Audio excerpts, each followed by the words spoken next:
Good evening. I would like to call this meeting of the Lammersville Unified School District Board of Education to order at 7 o'clock. I'd like to ask everyone to please silence or turn off your cell phones as this meeting is being recorded. And for the Pledge of Allegiance, I would like to call forward Principal Faubert with Mountain House High School.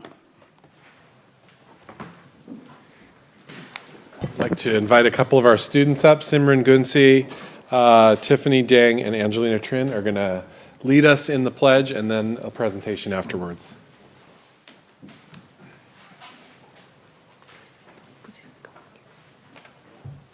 I pledge allegiance to the flag of the United States of America and to the republic for which it stands, one nation, under God, indivisible, with liberty and justice for all.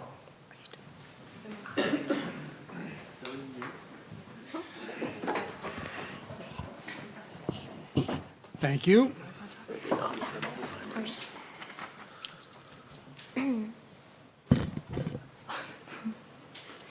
Good evening, board members. My name is Angelina Trin, and I am the ASB Secretary at Mountain House High School. My name is Tiffany Dang, and I am the ASB Treasurer at Mountain House High School. And I'm Simran Gunsi, and I'm the ASB Academics Commissioner. Okay, I'll go to the next slide. There we go. So every single day, leadership is the seventh period of our day, and daily classes, we start every day with attendance, and after that, we gather and have announcements. So each committee will tell everyone what they're going to do and what they're going to accomplish this day or the entire week. And then everyone breaks off into their individual tasks. And then on Tuesdays and Thursdays, we have ASB meetings where we approve purchase orders, approve fundraisers, and talk about new orders of business. Our mascot's name is Maximus. He has jerseys for every sport, such as basketball and football. Since there's a height requirement, we had to hold auditions, so we chose 2 people who trained and fit in the suit.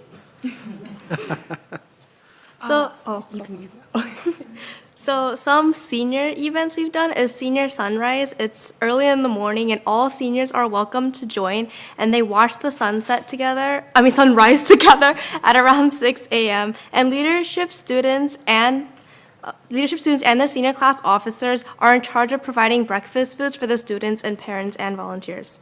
We also had senior tailgate, which was done in the same way, and we had that after, I think, our last home game. We have a club fair at the beginning of every school year where clubs would go into the quad and set up a booth to attract new members for the school year. This way, all clubs on campus can be shown to the student body and clubs can get new members. There was also homecoming, which I'm sure you've heard of, but we had the whole Spirit Week, and our theme this year was video games, so we had different games, and then we had our rally and our parade and the actual dance as well.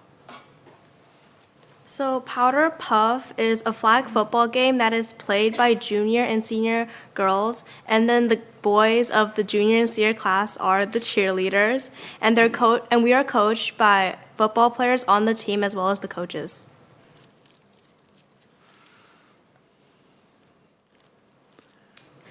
Throughout the year, we have rallies and Spirit Weeks during the week of the rallies. There are different dress-up days for each day and different themes. We have had the theme Retro Video Games for our Homecoming Spirit Week and the theme Social Media Week for our Winter Rally Week. Our next rally is coming up in March, and the theme will be Star Wars. So CASTLE stands for the California Association of Student Leaders, and every year they'll come to our school and we'll have like a little conference where middle schoolers from Mountain House and Tracy will come and we teach them leadership skills. We've had a bunch of senior nights for the sports. So far we've had volleyball, football, and I think I'm not sure about the other ones, but yeah, and we're gonna have more coming up. These are done by the sports committee in leadership, and we put it together, and we have balloons, and we make sure it's a big, nice event for the seniors. So something we recently started this year is therapy dogs. It's where we bring in dogs during during finals week so the students can be less stressed, and it's in the library or the learning commons during lunch and success. NTR stands for Night to Remember, which is the name of our winter formal each year. This year it was held on January 20th, and it was open for all the students. The theme was Winter Wishes. TVLC is the most recent event that we went to. It was our leadership conference in the Tri-Valley. We attended there, and it was taking place in Cal High. There was a lot of events where we got to meet with other schools in the Tri-Valley, and we got to discuss leadership and the things that we do in our schools that are different and what we'd like to do in our school as well. Yeah, so that's basically, so as much as we've done this year, and we're going to be doing more coming up as well.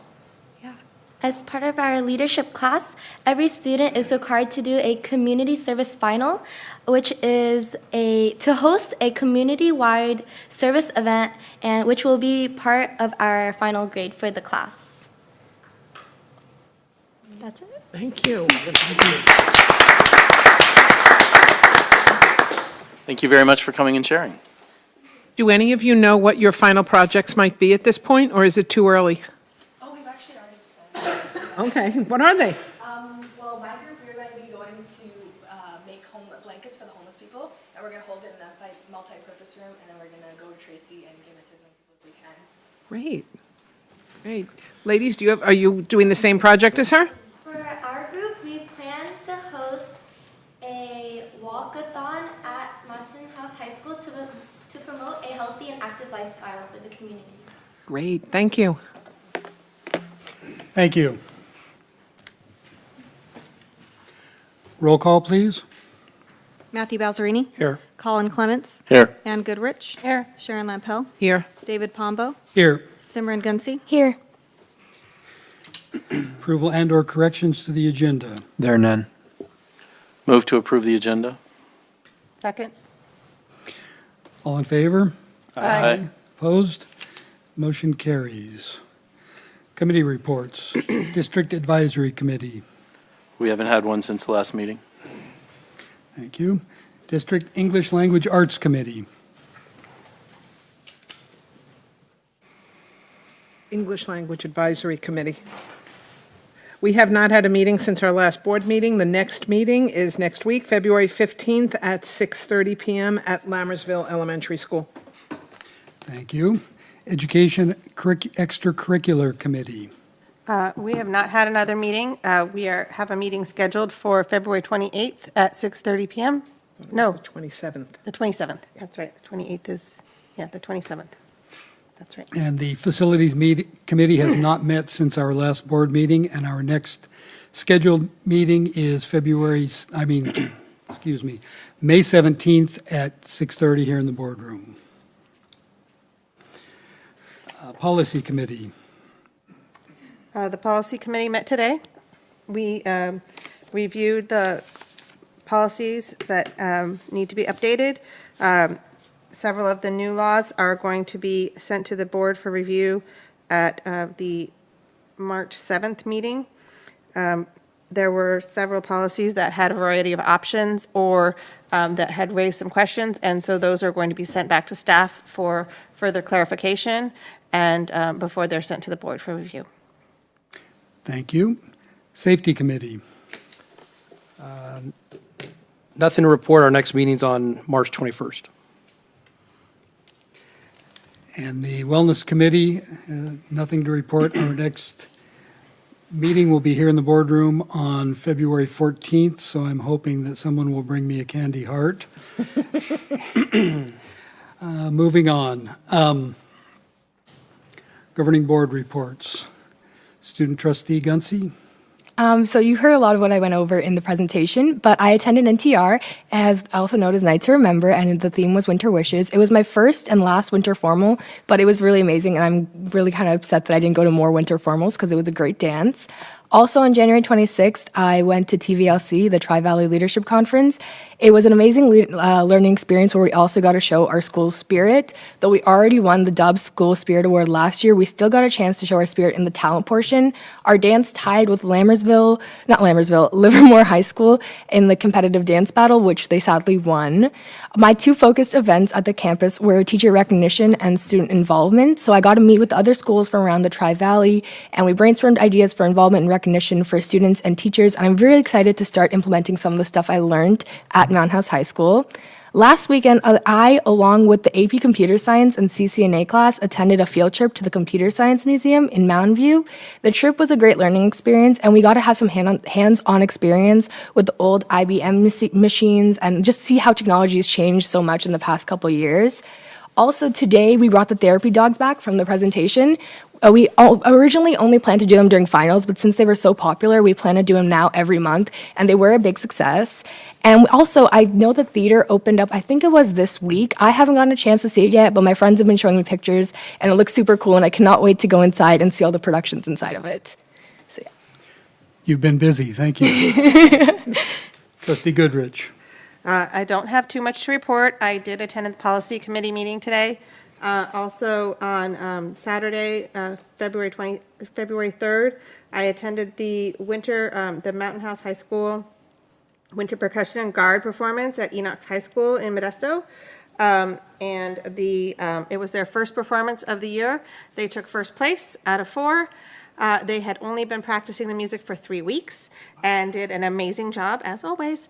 Again, kudos to them and keep up the good work. It's just the beginning. Thank you. Trustee Clements. I had the opportunity to attend the Mountain House High School Athletic Boosters Crab Feed with Trustee Lampel and President Pombo.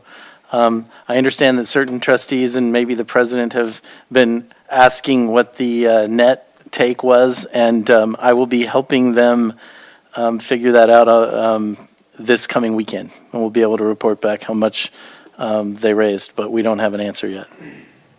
That's it. Thank you. Trustee Balzerini. Thank you to Cuesta. I did a site visit on the 24th, spent the whole morning there, got to visit, I think, every grade level, almost every classroom. A lot going on over there, so I was appreciative for that. And I also want to report back to the board. I followed up with the California School Board Association regarding AR 1330. The intent is to reflect what's in the law. That's what I was told. That being said, an update will be made to the current policy and will be released with the next set of updates on March 15th. Thank you. Trustee Lampel. On January 23rd, Dr. Renee Boswell hosted an early college information meeting for parents and students. She did an outstanding job presenting the information on how to apply for the early college program, the entrance requirements, program structure, advantages, and timelines. She also stressed the maturity and responsibility that is needed for and comes with being a college student. There were at least 200 people attending the meeting. There were people sitting on the floor everywhere. We're going to have many applicants for next year's program. I also attended the Lammersville Job Fair on February 27th. The process that has been developed here in Lammersville outshines most job fairs that are hosted by county offices and universities. It's a very impressive system. Our staff is to be commended for all of their hard work. It seems seamless on the day of the event, but we all know how much work goes into planning and preparation, and their hard work showed on that day. I attended 2 of the boys' basketball games on February 2nd. Our teams won all 4 of the games against Hillmar that evening. Our athletes show skill, sportsmanship, and pride. Go Mustangs. Like Mr. Clements and President Pombo, I attended the high school athletic booster crab feed. What a spectacular night. I will be interested to find out how much money was raised. I'm sure it was a lot. I also attended the January Community Services District meeting for personal reasons. While I was making my comments during public comment, I mentioned a few upcoming events in our schools. The board members there seemed to appreciate this, and 2 of them were actually at the crab feed. I plan to continue to report events at the monthly CSD meetings when I'm able to attend, so they're aware of what's going on in our schools. And that's it.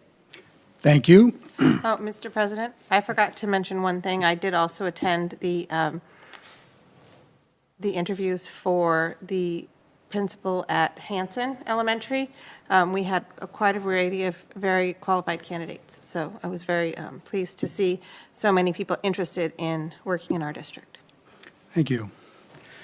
I also sat on the interview panel for the principal for Hanson's Elementary School, and I agree there were some very good candidates, and approval for the first principal at Hanson Elementary is on tonight's agenda. My wife, son, and I all donated blood at the Mountain House High School blood drive with the Red Cross. My family and I also attended the crab feed for Mountain House Athletic Boosters Club. It was well attended, had a great time, and I believe, although we don't have numbers yet, I believe a lot of money was raised for our athletic programs in the evening. I also attended this past Monday the character accounts training along with about 30 teachers and parents in the district. I think this is a great program, and I think these trainings will help sites implement more of what character counts has to offer. Earlier today, I got kind of a sneak peek of the Lammersville Elementary Science Fair. I saw some very amazing work from our students, quite proud. Item 7, receiving of public comments. The board shall give members of the public an opportunity to address the board either before or during the board's consideration of each agenda item. At a time so designated on the agenda, members of the public may also bring forward before the board matters that are not listed on the agenda at a regular meeting. The board may refer such a matter to the superintendent or designee or take it under advisement, but shall not take action at that time. The board may place the matter on an agenda of a subsequent meeting for discussion or action. Individual speakers shall be allowed 3 minutes to address the board on each agenda or non-agenda item. The board shall limit total time for public input on each item to 20 minutes. Seeing no blue cards nor anyone waving at me from the audience, I'm assuming there are no public comments at this time, so we will move on to item 8, consent items for consideration. Governing board meeting minutes from the regular meeting of January 17th, ratification of contracts under $25,000, ratification of 2017-2018 hires, ratification of resignations, and updated 2017-2018 fundraisers. Mr. President, I request we pull item C for discussion. All right. And I'll move for approval of consent items A, B, D, and E. Second.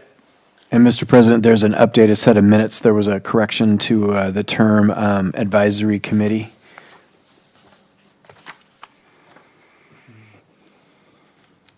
All right. I see that now. All right, so having a first and a second, all in favor?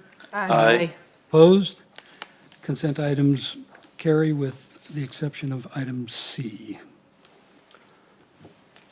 Mr. President, first off, my congratulations to Ms. Pacheco. Congratulations on that. The issue that I want to bring, which is one that I've brought before, not issue, discussion I wanted to bring is one that I've had before, because we've done this before, is my concern for Altamont School, and I want to make sure that the school is covered for the students and for the principal. Well, I understand that duties need to be assigned to take care of Hanson issues. I just want to make sure nothing's lacking at Altamont, so I just wanted to, for discussion with the board and get some assurance that nothing will slip through the cracks. So what I can say is, after having the pleasure of offering the position of principal at Hanson to Ms. Pacheco, we had a meeting with Mr. Yeager and discussed things with him, and I was told by Mr. Yeager there are 3 teachers on staff who are either in possession of an administrative credential or in a program. So our goal is that when Ms. Pacheco is working on staffing or other things for the startup of Hanson, that we will have 1 or 2 people there to help Mr. Yeager with any necessary needs. It would also allow us to balance out the time any one particular person would be out of class in that support. Thank you. With that, I'll move for approval, ratification of 2017, 2018 hires. I'll second. Further discussion by the board? All in favor? Aye. Opposed? Item C carries. Do we want to make a big deal about Corinne? Have her stand up? I would like to call forward our newest principal here in Lammersville Unified.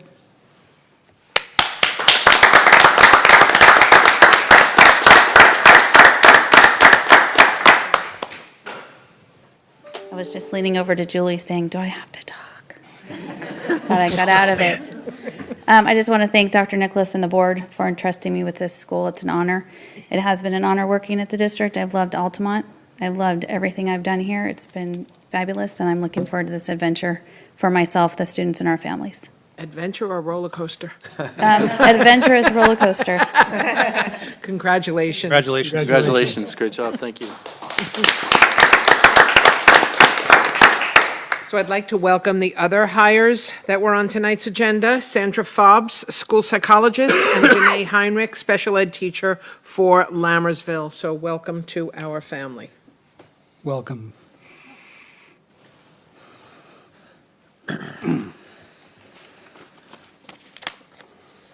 Now I just need to figure out where we are on the agenda.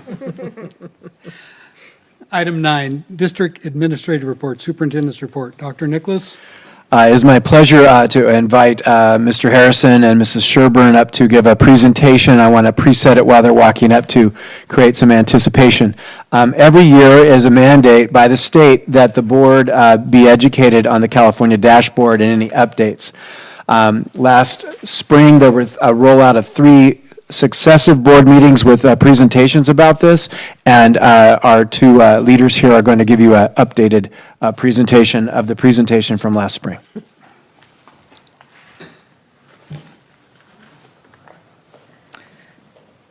Good Welcome. evening, trustees. It is our pleasure to be here tonight and share the information about the very first California School Dashboard Report for Lammersville Unified and every other district in the state. So last year we showed you what the preliminary dashboard would look like, and as they were getting ready to launch it, the types of information that would be in this report. And this year we are now launching it and sharing the actual results. So what is it? Just a little recap. The California dashboard is the state's new accountability system that has replaced what was the API system and some of the other things that we had underneath the No Child Left Behind Act. This is now with LCFF funding, the new accountability system that they have put in place, looking particularly at providing equity for all students and more transparency on how we measure progress for schools. So if you remember to the presentations from last year, the California School Dashboard has a variety of information on there. When you pull it up off of the website, you can pull it up for individual schools or for the district, and you can see all of the information there with further detailed links within it that will come out with pie charts that measure the progress over time, and a variety of information around the 8 state indicators and then the local indicators as well. So how is it different? Underneath the old system, we had the API, which was one single number. That single number was derived from the single testing source of the old California State Testing System, or CST tests. The scores were combined, and students were either measured with an A or an F, basically. You met proficient or you were not proficient. There was no ability to monitor growth or progress or anything else. It was merely still every year an A or an F. So it was really a very oversimplified way of measuring schools and their progress. Underneath the new system, they have really tried to make sure that with providing that transparency, they are recognizing the complexity of schools, that schools cannot be measured with a single test and they cannot be measured with a single number, that we really have to look at a variety of factors, including academics and multiple measures, as well as measures that are not tied to academics that are significant in terms of how well schools are performing. So overall, the indicators that we're looking at fall into these three categories. We have academic indicators, which are looking at state testing, English language arts and math. And then you have other state indicators where we're looking at English learner progress as measured by learning English on CELT. The college and career indicator, graduation rate, suspensions rate, and chronic absenteeism. And then we have local indicators that we went over that talk about the basics of, do we have a safe environment with textbooks for every student? Do we have an implementation of the standards? Are we engaging parents in the community in this process? And do we have a warm culture, safe culture in Lammersville Unified? So that at a snapshot up there gives you a sense of how we're doing. You can see a lot of METs, you see some green, you see a very high, and we're going to go into each one of these indicators a little bit further. So we'll start with the academic indicators. First indicator that we're doing a nice job is that you see green pie charts up there. So that is a indicator that we are scoring in the high level. In fact, we are above level 3, and we increased by 12.5 points in language arts and by 12.2 points in math. So not only are we achieving at a high level, but we are also increasing in our achievement. So you may remember that then we dig into the nitty-gritty of it, and we have these colorful 5x5 grids. The colors correspond with the pie chart colors there, looking at, we want to get to blue and green, indicating that we have high achievement or that we are increasing significantly in our achievement there. This chart shows all of the subpopulations there. In a nutshell, you can see that at the very bottom where the red star is, we have 7 areas or subpopulations, measurements, if you will, that are in the green or the blue, which is really good. And if you look at those, that's the Asian and Filipino population, again, scoring very high, but also increasing in achievement. The overall student population for the district, the 2 or more races category, and the white category, also scoring high and increasing. Probably one of the most important areas we are proud of is the English learners and the homeless and Hispanic population scoring on target for where we would like and also increasing in their achievement over last year. The area that we need to continue to work on are these students with disabilities, the socioeconomically disadvantaged, and the African American that are there with that circle. So those are areas where we'll continue to focus. I will note that we maintain and we did increase. So we're headed the right direction, even though we're not where we want to be. On this 5x5 grid, we're now looking at mathematics instead of language arts. Again, the star at the bottom indicates we have 8 areas in the green or blue, which is fabulous. The Asian population scoring very high and again increasing. The high level for all students, Filipino, 2 or more races, and white, also showing an increase. Scoring at our target and increasing are our English learners, homeless, socioeconomically disadvantaged, and Hispanic. I'll also note that that is a very unusual thing in this area. These are subpopulations that have a lot of needs to meet, and so the fact that we are performing at the medium level and increasing is a really positive sign and something that we have to be proud of while we want to continue to make gains. Our area of focus still continues to be our students with disability and our African American population. Can I ask a question? Yes.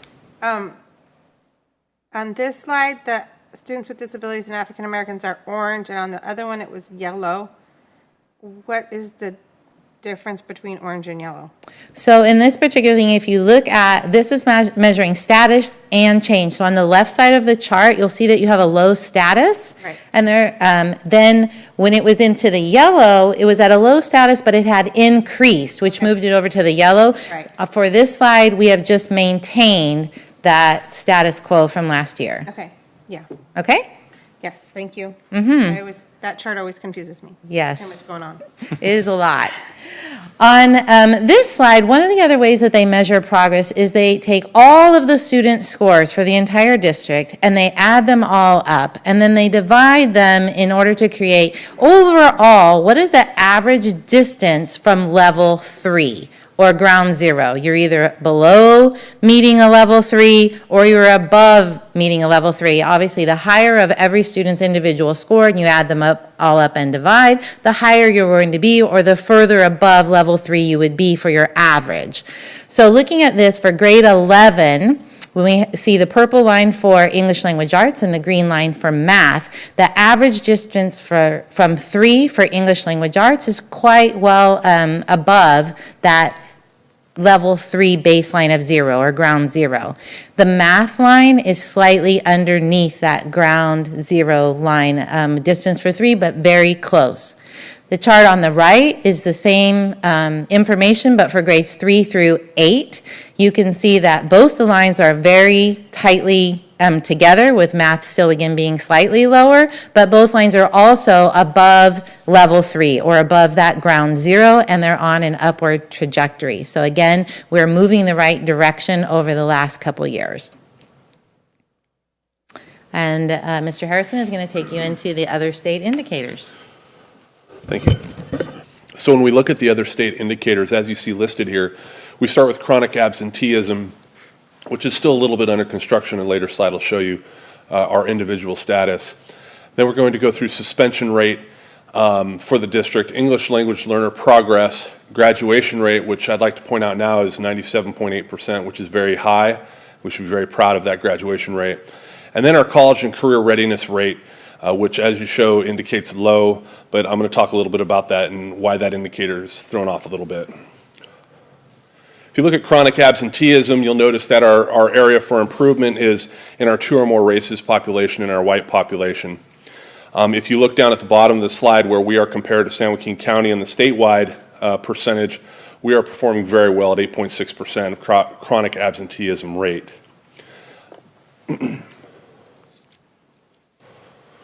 So this is that lovely 5x5 colorful grid, but for suspension rates and for our subgroups in suspension. So if you look to the right of the slide, you'll notice that our English learners are performing very high. They have declined, and there are a very low incidence for suspension at the top of the chart. And you'll also notice that our socioeconomically disadvantaged, our socioeconomically disadvantaged students have declined. They are still a yellow box for high, but they are declining. We're going in the correct direction. And you'll find the same with foster youth at the bottom right.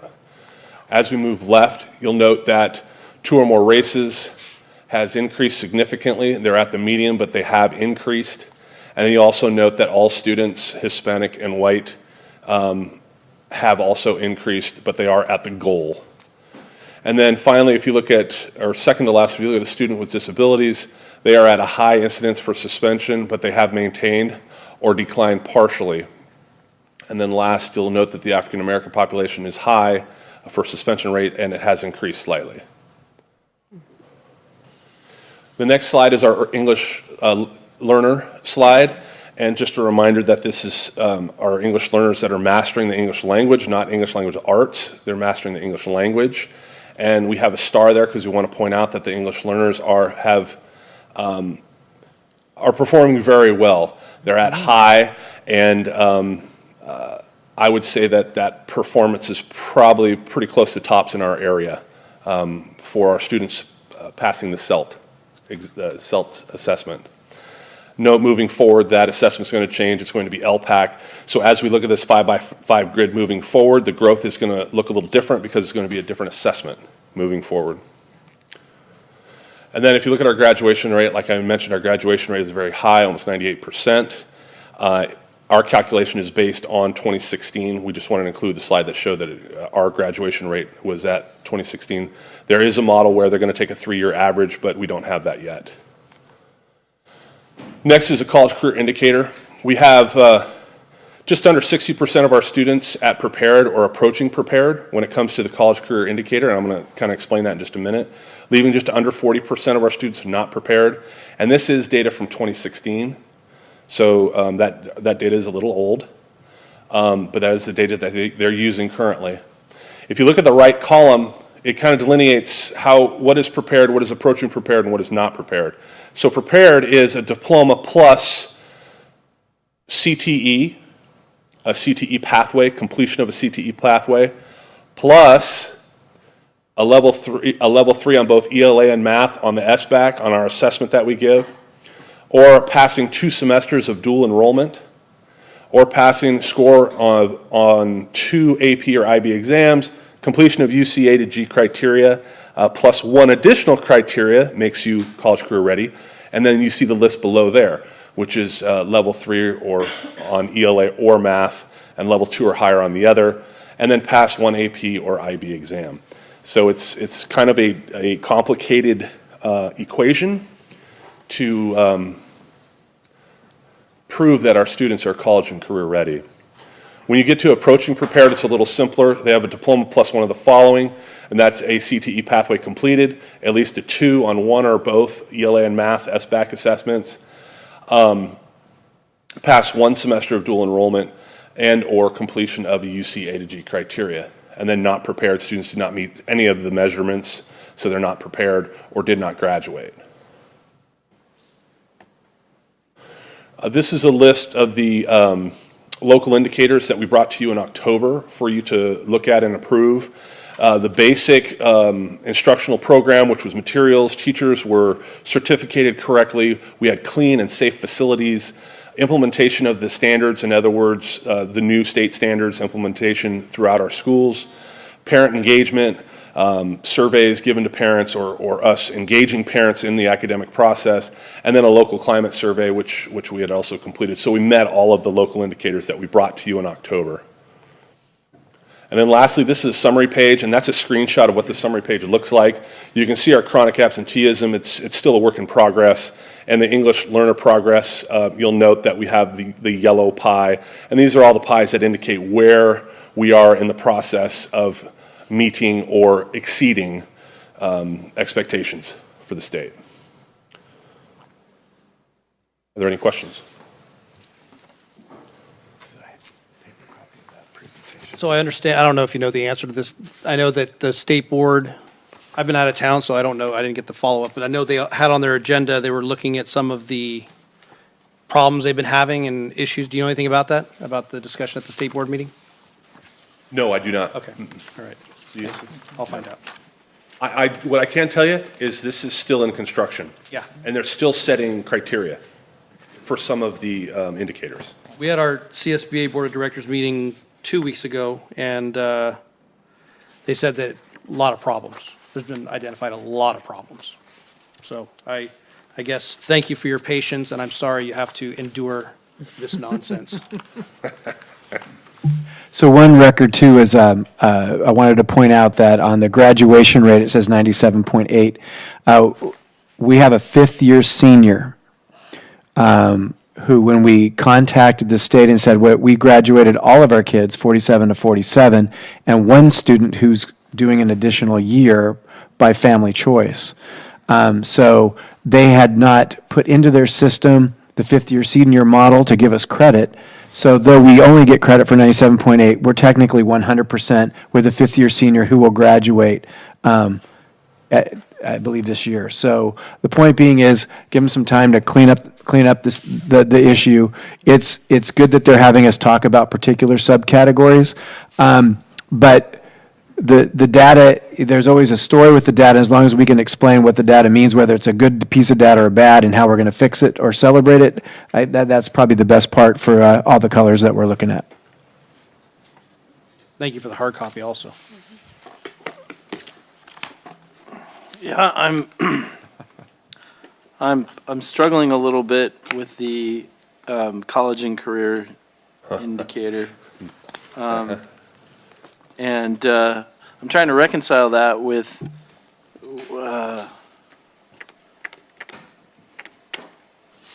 unfortunately, I don't even know what questions to ask. It's pretty messy, the criteria. For me, it just seems like it's all, you can't trust the data, garbage in, garbage out, And if they don't have a system that's working properly, you can't trust the information. And not Fair enough. meeting That's what the state has set in this chart doesn't mean our kids are not college and career ready. Well, that's what I was going to say, is I'm trying to reconcile that with anecdotal. I mean, this is data, but if it's data that is not strewn, is not compiled, if you say, I want to count the number of trees, and if there aren't enough trees, they're not college and career ready, then yeah, you got data, but it's not valid data to point to it. And I'm trying to reconcile that particular result with the anecdotal evidence, like the comments from Delta College, that our students perform better than any other school district that attends, right? And I guess I'm just like, okay. These measurements are in their infancy, and none of this is proven that if these kids have any of these things, that they are truly college and career ready. Well, my concern is that if you follow the A to G pathway for the UCs, that makes you college and career ready for the UCs, but then aren't you, you could go to community college and you're still in college, right? Just because you follow the UC pathway doesn't mean that, you can still go to community college without following the A to G. Mm-hmm. So the state is by default saying that their community colleges aren't college? One map you can look at, though, is the state has invested a significant amount of money in a particular set of programs. So let's take a look at the list here. Career Technical Ed. Right. Okay. The second one is dual enrollment. Right. The third is that AP exams and IB programs, interbaccalaureate programs, are long-standing, considered to be high academic programs. So I think they're starting with the basis of things that they've invested in to make sure if you're getting credit for it, you're going to make sure you're using it. And then it'll grow from there. But if you also look college career indicator, it's hard to measure if a kid is career ready. So they got to start somewhere. Mr. Harrison. Well, I was going to point out, you could have a student complete the A to G for UC and go to UCLA or Berkeley and not be college ready if they didn't do one of the additional items. Right. Being CTE or a level 3 ELA or math, which, that in and of itself is ridiculousness. So, but we do have the criteria here. And as we grow, remember this is 2016, so as we grow the programs, CTE programs are growing at the high school, the AP programs are growing, and the number of students completing the UC A to G is growing, so that is drastically going to change for the following school year. And the dual enrollment, yes. And dual enrollment, yes. So thank you very much for spending a little bit more time on that graph for me. I appreciate the additional insights. I was struggling, and yes, it's in its infancy. Yes, if you make it into Berkeley, you're clearly college and career ready, even if you didn't do CTE or whatever. So, okay. Or a student could meet this and just not be mature enough for college. So There's no measurement for that. there's a possibility we might see like a significant uptick and for a couple of, if we're 2 years behind and we didn't even have some of these programs established and then we establish them and a bunch of kids go through, we could have a spike and then a flattening. So that's another thing is with data when it's new is we'll celebrate what we did well and we'll point out what we didn't do well and we'll try to adjust to it. But I think in the next 3 years as the high school gets built out in terms of the programs, we might see some significant fluctuations until it gets into a steady course. There's also the possibility that these lists will look different a year from now. Yes. I did want to ask one quick question. Do we have a percentage of students in the district that are African American based on, that went into this data? Because I know those numbers will change each year. There's two pieces of data, and unless, Heather, you know it off the top of your head, I think it's 9% or 11% of the student population is African American. Is that?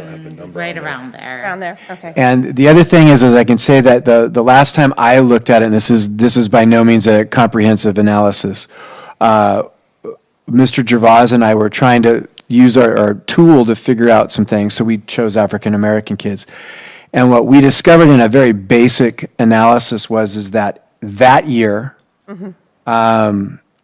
which I believe was the beginning of last school year, so a year and a half ago, that there was a mobility rate that we were not aware of in terms of the kids that were taking the initial MAP test, and then when we did the second or third one, there was some mobility factors. That does not explain away the red for the African American students, but the nice thing about this is when you get a red, all of us here are very competitive people, and we were caring about students.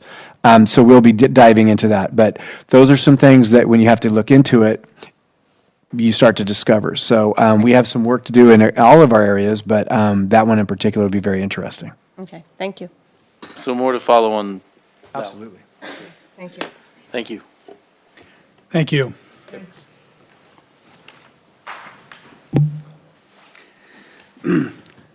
Item B, District Maintenance and Operations Report. Mr. LeGrand. Oh, Mr. President, I believe we have one more little piece, because he needed to warm up his voice, I understand. Mr. LeGrand was warming it up. So I have a quick update on some construction projects, and we have a really nice background on this one, so we're excited. This is a new one. Can you grab me the thing? So we're getting really close to the celebration of the end of the construction piece. There's just some little itty-bitty things that they're working on right now. And then I have some aerial photos from the Hanson project, which I think do a better job than if you're standing on the ground. So furniture is moving in. This is the art room in the CTE area. So this is these pictures make the rooms seem smaller than they actually are. And so obviously we haven't moved in yet, but we've moved the furniture in. So you can kind of get a feel for it. Know again that there's a kiln and a locked area outside. So a very nice facility and lots of cool things are going to go on there. This is the biomedical lab. It still needed to be dusted and cleaned up again, but it gives you a sense of where it's at. And then there's some smaller work areas that are to the left of that picture, which I wouldn't call an office or a conference room, but just a little area, additional areas there. And then that doesn't do the culinary arts justice, but it is one of the most amazing culinary arts facilities that I've seen. And that's only about half the room. And then this is the computer networking room. And so that's getting set up for our students. And again, that's another part of our partnership with San Joaquin Delta College. And then the engineering room, unfortunately, everything was in boxes, so I didn't take a picture. And then just a little teaser at another facility known as the Performing Arts or Theater. I'm going to admit that the other night I was channel surfing and I watched the last 10 minutes of Flashdance, so I took a picture of that. I was still inspired. So we have our own Jennifer Beals moments coming there soon. And then there's been such a journey on this little tiny piece of dirt, but this is the snack bar restroom at the stadium, and concrete is going to be poured either next week or in 3 weeks. There's 2 pours going on, and it'll be one of those 2. And then because I was blocked, if you look really hard, you'll see kind of the container there, and at the base of the container are some little white things. That's the other snack bar restroom from a panoramic view. So this is the, I was at the Altamont construction meeting as today, and on the other side, on the east side of the building is the green tinned roof, but this is the west side of it, and this is rapidly coming to a conclusion. I believe we're right on target to take that over at the end of March. And then this is kind of cool. We got this from Roblin. So that you have your August and September aerial photos of the Hanson site. And then you move into October and November, and you can see some serious action going on. And then even more exciting, you look at December and January, and you can see the progress. So as we're looking at that and noticing, it's important, especially the January one. So you notice that one has a white roof and one has a gray roof. There's a smaller building with a gray roof and one with no roof. So I just want to remind the community, I know the board knows this, but funding for this school site was an epic adventure. and held up by processes beyond the district's control. And what we needed to have happen is enough buildings built in our community facilities district in neighborhood C and D for a map to be approved so that the bond investors would buy bonds at a level big enough to be able to afford to build the school. That was a lot of words, but basically that meant it held us up. So we are building this school at an amazingly rapid pace. It typically takes 15 to 18 months to build a school. This one will be built in 12 months. But it's going to be built in phases. So the building on the right in January, with the white roof, and the smaller building with the gray roof, those two buildings are going to open on time. It's going to be turned over to us in mid-July, and that's where we're going to open the school. The building with the gray roof is going to be finished in September. And the building with no roof, the multi-use room, will be finished in September. It's a builder's market. Everybody has a job. Subcontractors are hard to get. There was 2 hurricanes, a fire, and a mudslide.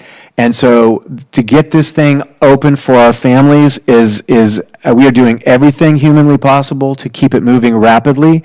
But we said this at the very beginning, but I want to repeat it now, and we're going to send a letter out to the Hanson families to remind them. The school will open on time, but there will still be construction until it gets completed. So, Mr. President, that is my presentation. Question?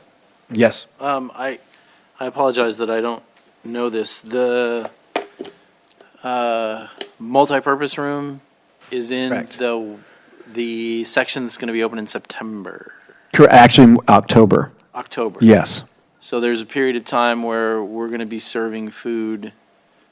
Yeah, so we've actually experienced this before, and I've already met with Bernie Hill, and so she didn't actually do this, but we had another school open a few years ago that the kitchen wasn't ready. We have what are they called? Preparation kitchens, prep kitchens, so we can transport food. So we'll probably be feeding kids out of a classroom or some machination thereof, but Bernie has had plenty of time to plan for this. Okay. But they will be fed, and if we can get it to finish faster, we will. Understood. Also have good weather, too, during August, September.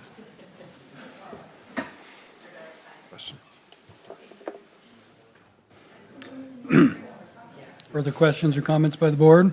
No, sir. Not from me. Mr. LeGrand. Must be Thor.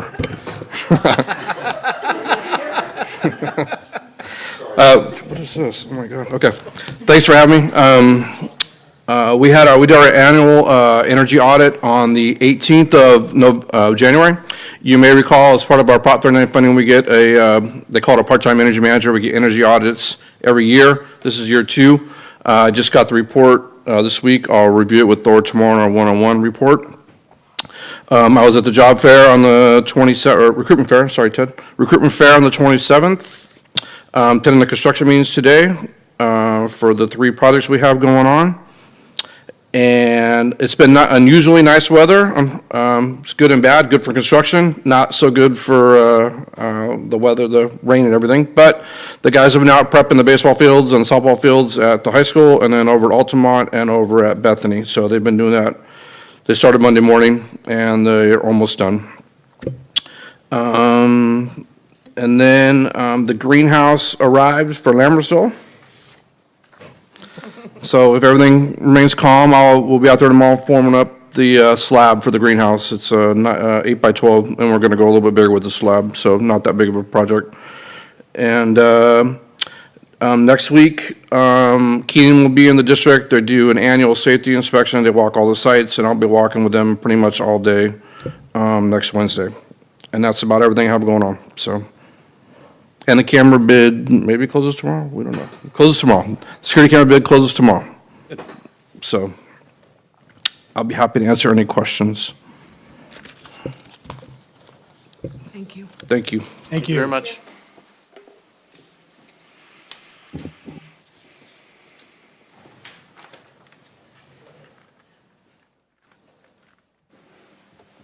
Are we having this presentation now? Or? At info discussion. Thank you. Action items. Consider approval of 2017-2018 intra-district transfer requests. Staff report? None. I'll move for approval of the 2017-18 inter and intra-district transfer requests as presented. Second. Further discussion? All in favor? Aye. Opposed? Motion carries. Item B, consider approval of 2018-2019 outgoing inter-district transfer requests. Staff report? None. Move to approve 2018-19 outgoing interdistrict transfer requests. Second. Further discussion? All in favor? Aye. Opposed? Motion carries. Item C, consider approval of contracts with outside agencies. Alpha Vista Services, Inc., for school psychologists not to exceed $69,160, and Speech Pathology Group for Speech, Language Pathologist Assistant not to exceed $47,775. Staff report? Again, ongoing special ed costs that we can't provide here in the district. Move for approval of contracts with outside agencies for Alpha Vista Services and the Speech Pathology Group. Second. Question? Yes. Are we looking at any way to try and, or I guess I should, is it possible to do this in-house, or is this something that we'll always have to contract out? I'll have Director Corona come up here. There's a lot of work doing that. There's two parts to it. There's the try to do it, and then there's the find the people who will do it. So as it is nationwide, speech and language pathologists and school psychologists are short. There's a shortage nationwide, not just in the state of California. The positions have been open. The speech and language positions have been opened since the beginning of the school year. We contracted, but then those people left the country, so we had to post the positions again. So we are doing our due diligence in trying to hire within the district, and even getting a contracted agency to find these two types of disciplines. It's very difficult. So when we do find them, and after we interview, we offer a contract. Thank you very much. Thank you. I have a question for Ms. Kaiser. This is funded through the general fund? Yes. Thank you. We have a first and a second. All in favor? Aye. Opposed? Motion carries. Item D, consider approval of 2018-2019 budget development calendar. Staff report? This is an annual thing that we do. Any specific questions you can refer to Alvina. Move to approve the 2018-19 budget development calendar. I'll second. Further questions or discussion by the board? All in favor? Aye. Opposed? Motion carries. Item E, consider approval of amendment to contract with Matroscope Engineering Laboratories, Inc. to complete the geotechnical construction inspection and material testing services required for Peter Hansen Elementary School, $310,496. Staff report? Okay, so this type of company provides or acts as a third-party inspector. So they check the checkers, and we've used a number of a different number of these companies. Matroscope, this is the first time we've worked with them. What I can tell you about this is there were three areas that created this increase in costs. And so I asked Wes today to kind of break down by percentage. So Matroscope was chosen they were the lower bidder. So what we've learned in this district is beware of the low bidder and the upcharge. So some of this cost increase is the low bidder bid low, and then there's additional work above the scope that they thought they were going to provide services for, which has happened to the district with a different company before. The second one is based on the accelerated schedule. That's the largest portion of this, which is West approximated about 45% of it. Remember, we're trying to build a school in 12 months. We've had to make We've had to hire different welders to get the steel fabricated, to get them on time. They're extending the hours of the workers. They're working on the weekends. So every time there's an inspection that has to happen, they try to coordinate it so multiple inspections happen at one time. But these guys are being asked to come out and out and out. So the not half, but 45% of this is related to overtime charges and accelerated schedule. And then the third one I'm excited about explaining, because I got to say the word helical piles. So two of the buildings, one is the multi-use room, the other is the admin building, require being stuck to the ground. The other two buildings, because they're 2 stories, are way enough to not move. So similarly to the pegs that you hammer into the ground for a tent, helical piles are like an auger bit that you drill into the ground, and then they're fastened to the metal framing that hold and keep the building from lifting up or moving. So the helical piles plan was met with DSA opinions. And so there was significant work that had to be done related to DSA feedback per Wes. And so about 25% of this cost is related to the use of the helical piles on those 2 buildings and additional work that had to be applied there, and thus the additional inspections. So all total, the up charges is about 30%, the accelerated schedule about 45%, the helical pile DSA thing about 25%. Based on the upcharge discussed with Wes, we'll probably be looking for a different company to work with. Beware of the low bidder, but every once in a while it's good to try a new company and see what happens. So I don't feel like we could have paid it up front, and that 30% probably would have been more legit out of the chute. These other ones cannot be controlled. DSA speaks, we dance, and the accelerated schedule, we're going to just have to deal with it to get the school open. Government. This increase, does this take us closer to or more than what the higher bid was? I don't know the answer to that. Can we check into it, though? I can, yes. Please. I actually had the same question. So did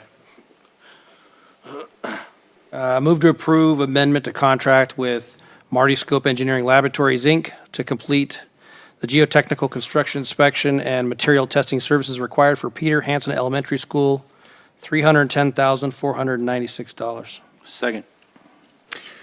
Further discussion or question by the board? All in favor? Aye. Opposed? Motion carries. Item 11, information and discussion, recruitment fair. I'd like to ask Mr. Ted Miller to come up, who is the lead on that project, to give a postscript.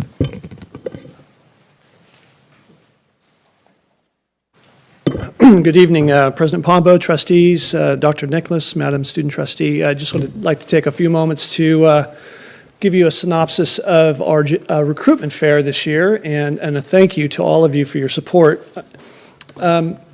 So this year's recruitment fair was the second annual, as you are aware.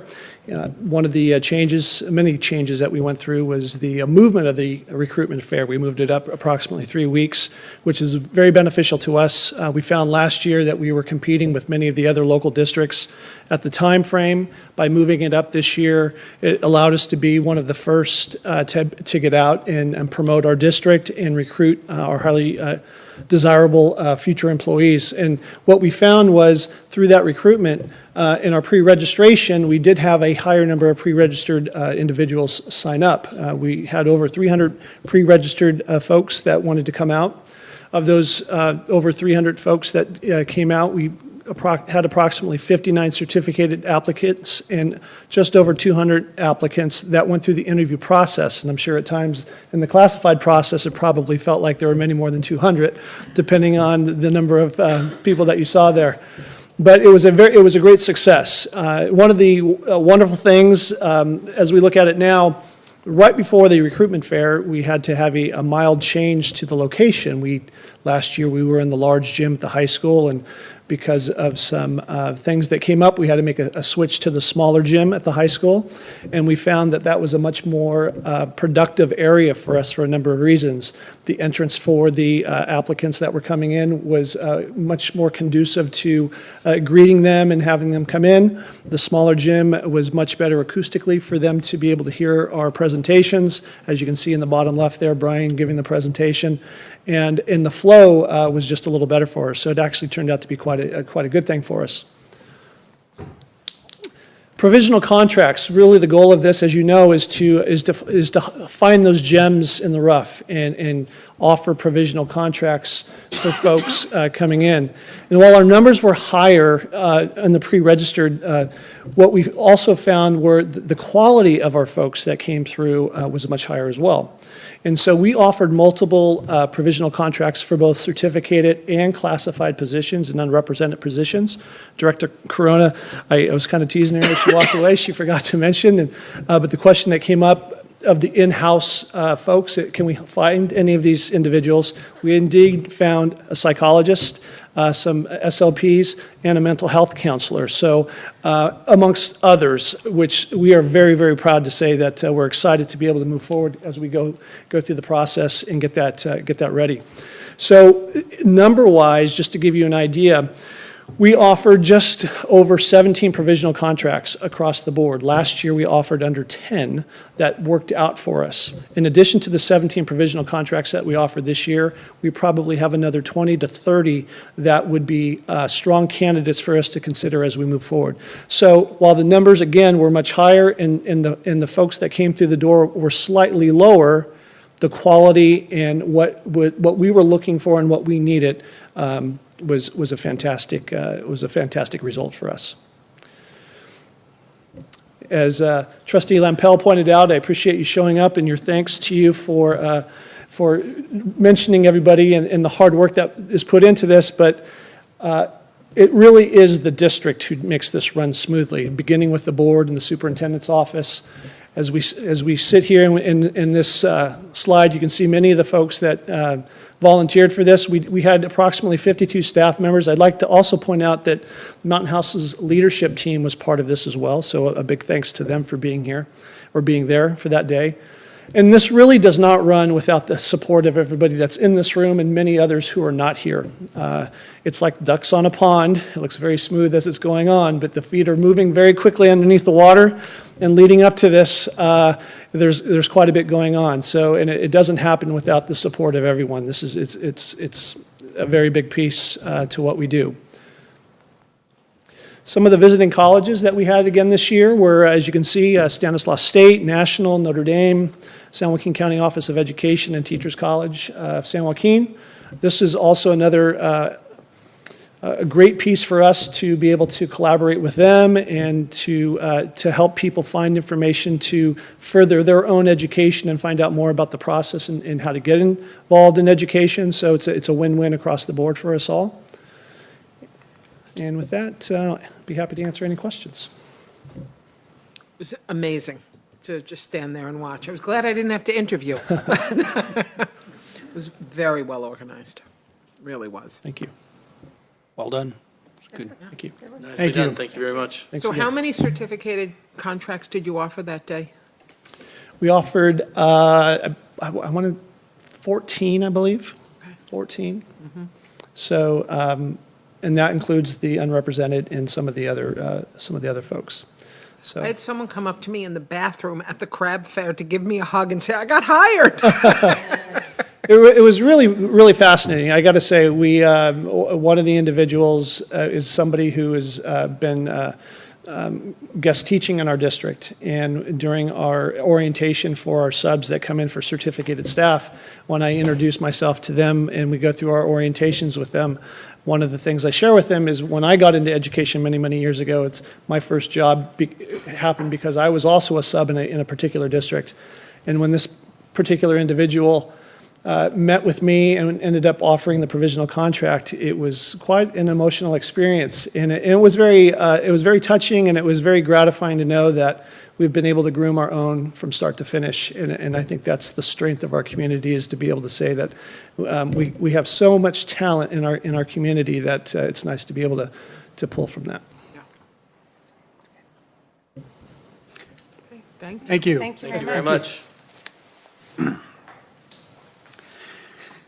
Item 12, calendar. Monday, February 12th is Lincoln's birthday, a district holiday. Wednesday, the 14th, is the Wellness Committee meeting here at 3:30. Thursday, the 15th, is the DLAC meeting at Lammersville School in the MPR at 6:30. Saturday, February 17th, is CSBA Board Workshop at 9 a.m. here at the boardroom. Monday, February 19th, is President's Day, which is also a district holiday. And Wednesday, February 21st, is our next regularly scheduled governing board meeting. In just a moment, we will be adjourning to closed session where we will discuss public employee discipline, dismissal, release, complaint, conference with labor negotiators, conference with legal counsel, conference with real property negotiators. And with that, Move to adjourn to closed session. Second. all in favor? Aye. We are now adjourned to closed session. Thank you.